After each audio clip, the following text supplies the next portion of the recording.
रात्रि 9:15 का पहले पूजन बताया है आपको। सुना है आप लोगों ने? पहले हमने उसको YouTube पे भी डाला है कि 9:15 पर एक भगवान देवादिदेव महादेव की आराधना होती है।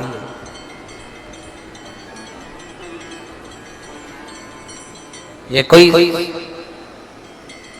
सीहोर वाले महाराज ने बनाकर नहीं बताया कि 9:15 पर आराधना होती है। हमारे शास्त्रों में भी उसका उल्लेख है। शिवरात्रि की रात्रि में आप लोगों ने सबने अपने अपने घर में दिया जलाया होगा। दीप जलाया कि नहीं जलाया पूजन में? बोलो तो सही, जलाया ना? शंकर जी को बेलपत्री चढ़ाई कि नहीं चढ़ाई? चढ़ाई ना? अभिषेक पूजन किया ना? तुमने दिल से, भाव से, मन से शिवरात्रि के दिन रात्रि के समय शंकर भगवान की आराधना करी। भूलवश भी अगर तुमने दिया जलाया है तो मेरा शंकर भगवान जब चोर को कुबेर बना सकता है तो साल भर में तुम्हें भी तो कुछ न कुछ दे सकता है। इंतजार करो कि तुमने जो पार्थिव शिवलिंग की पूजन करी है रात्रि के समय पर, केवल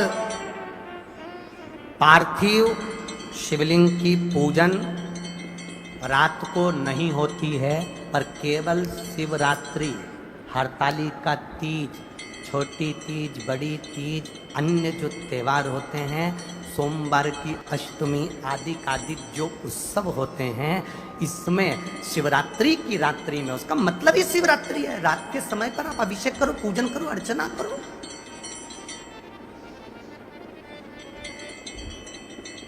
उसका काम शिवरात्रि, रात भर आराधना करिए, रात भर अर्चना करिए।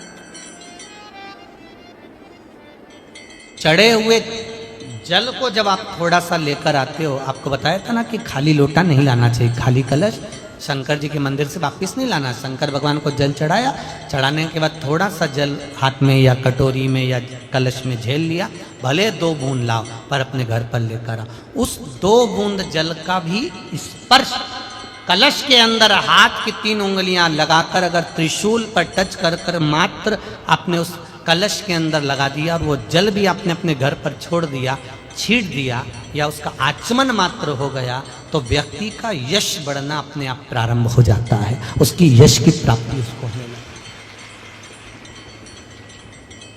उसको यश की वृद्धि होने लगती, उसको यश की प्राप्ति होने लगती। त्रिशूल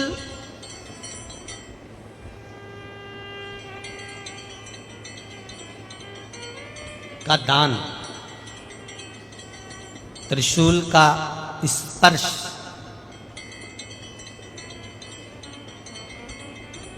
एक बहुत अच्छी बात कहना चाहेंगे, आपके स्मरण में रहना चाहिए, बहुत सुंदर।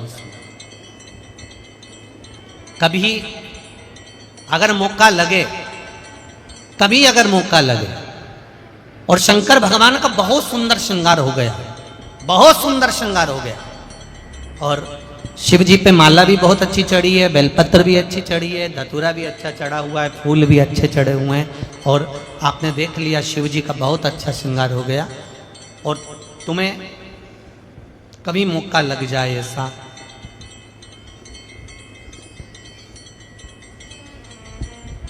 और तुम्हारे पास में एक अच्छी सुंदर सी माला हो पुष्प की,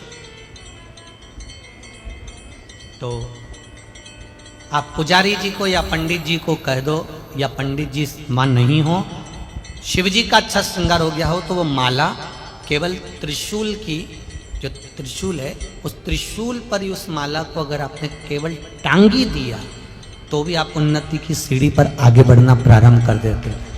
पर किस समय पर? जब भगवान का पूर्ण श्रृंगार हुआ, पूर्ण श्रृंगार शिव जी का हो गया और माला तुम्हारे हाथ में है, और तुमने देखा भगवान का श्रृंगार हो गया। अब शिव जी पे अगर माला चढ़ाऊंगा और श्रृंगार गिर जाएगा तो उस माला को आप अपने यश प्राप्ति के लिए, अपने आनंद के लिए, अपनी उन्नति के लिए आप उसको त्रिशूल पर चढ़ा सकते। माता प्रसूति के गर्भ से जो बच्चे जन्म ले रहे हैं वो भगवत भजन वाले, क्योंकि माता प्रसूति की एक आदत, रोज माता प्रसूति एक काम बड़ा विचित्र करती थी। क्या करती थी? पीपल के पेड़ के नीचे जाना और उस पीपल के वृक्ष के नीचे जाकर चींटियों को दाना देना, चींटियों को भाग देना और साथ में जल का सींचन कर आना। ये माता प्रसूति का नियम था पूर्व से।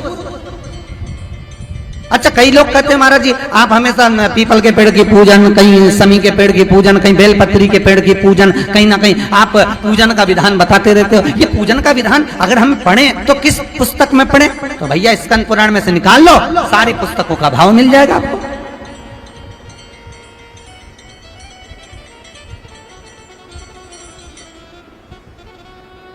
क्यों हमारे हिंदू धर्म में कहा गया कि आंवला नवमी पे आंवले की पूजन करो, दशा माता के दिन पीपल की पूजन करो? क्यों क्यों वर्णन कर रहे? शास्त्र क्यों कहता है? उसका विधान यहाँ पर लिखा है। माता प्रसूति ने जितने बच्चों को जन्म दिया, 60 कन्या माता प्रसूति के गर्भ से जन्मी। माता प्रसूति के गर्भ से पुत्रों का भी जन्म हुआ, पर जितनी कन्या और जितने पुत्र का जन्म होता था माता प्रसूति उनके गर्भ के समय पर पीपल के वृक्ष की परिक्रमा करती, पीपल के वृक्ष में दाना देती, पीपल के वृक्ष में जल का सींचन करती, पीपल के वृक्ष में पूजन करने के लिए जाती। तो माता अगर मन में भाव होगा भगवान की भक्ति का, भले सामने पीपल का वृक्ष हो पर भाव अगर मन में होगा तो भगवान संतान भी वैसी ही देगा। अब तुम्हारे मन में तो बस डॉक्टर ने कह दिया बेड रेस्ट है, रिमोट हाथ में लेके दिन भर टीवी, और टीवी में भी कथा नहीं, केवल वो नाटक, और नाटक में भी ऐसे ऐसे नाटक हो गए कि 24 घंटा कहीं ना कहीं की रोती मिले। जब देखो जब नाटक चालू हो ना तो पूरे नाटक में थोड़े ही दिन ऐसे आते हैं जिसमें नाटक के जो रोल करने वाले हैं वो मुस्कुराते हुए दिखेंगे, बाकी के समय तो रोते ही मिलेंगे। तो औलाद भी ऐसी पैदा हुई कि इनको गोदी में रखो तो चुप, नीचे सुला तो पे करे। और कई कई बूढ़ी बूढ़ी माताएं तो फिर भी देती है, हमारी भी 4 औलाद थी, हमने भी पाला, हमारे भी 6 बच्चे थे, हमने भी पाला, पर धन्य है री बहू तेरी औलाद धन्य। कई कई माताएं कह देती अपनी अपनी बहुओं से, और बहुओं को बड़ा बुरा लगता है कि बताओ हमारी सास ने कैसी बात कर दी। तो देखो एक सास के 5-5, 6-6, 7-7, 8-8 बच्चे होते थे, 4-4 बच्चे होते थे, सबका पालन करती थी, सबका देखती, ध्यान रखती, अकेली, सारे बच्चों का दूध देना, उनके वस्त्र चेंज करना, बदलना, भोजन देना, ये करना। बूढ़ी बूढ़ी माताओं पर जरा पूछो तो सही। और आज के जमाने में ले दे के तो 2 औलाद और किसी किसी की तो 1 ही, और वो भी ऐसी गजब। भगवान भगवान भगवान, हे द्वारकानाथ, सास भी सोचे अनोखी पैदा करी इसी ने। सास भी देवी देवता धोख लगाने जाए तो सबसे पहले सिर पे पल्लू लेके जय हो मेरी शीतला माता, गजब की पैदा करी। औलाद तो इसी ने पैदा करी, बाकी के सब ने तो यूं करी,